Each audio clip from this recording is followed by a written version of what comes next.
Sebut rakyat tolol hingga ditantang debat, segini harta kekayaan Ahmad Sahroni yang jadi sorotan.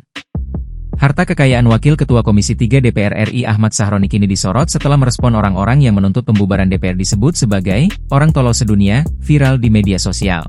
Catat nih, orang yang cuman mental bilang bubarin DPR, itulah orang tolol sedunia. Atas pernyataannya itu, Ahmad Sahroni ditantang debat secara terbuka dengan influencer muda Salsa Arwina terkait tunjangan DPR. Alih-alih menerima, Ahmad Sahroni menolak dan menegaskan tidak ingin meladeni kicauan Salsa Arwina.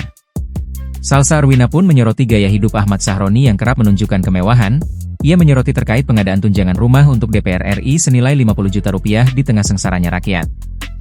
Lalu berapa harta Ahmad Sahroni? Harta Ahmad Sahroni mencapai 328 miliar rupiah, lebih tepatnya 328 miliar 914 juta 784.272 rupiah menurut laporan harta kekayaan penyelenggara negara, LHKPN, yang dilaporkan pada Desember 2024.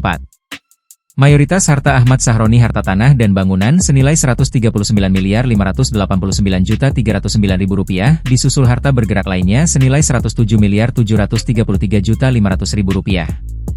Mayoritas properti milik Ahmad Sahroni juga terletak di Jakarta Utara, Jakarta Pusat, dan Jakarta Selatan dengan nilai rata-rata mencapai 300 juta rupiah hingga 23 miliar rupiah.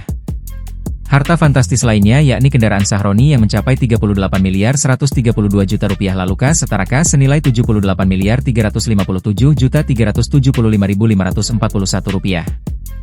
Sahroni juga memiliki surat berharga senilai 60 juta rupiah dan utang 34 miliar 957 juta 400.269 rupiah.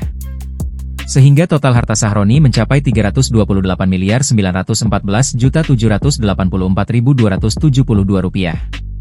Dengan harta yang fantastis tersebut, tak heran Sahroni dijuluki Sultan Tanjung Priok. Download Tribun X sekarang, menghadirkan lokal menjadi Indonesia.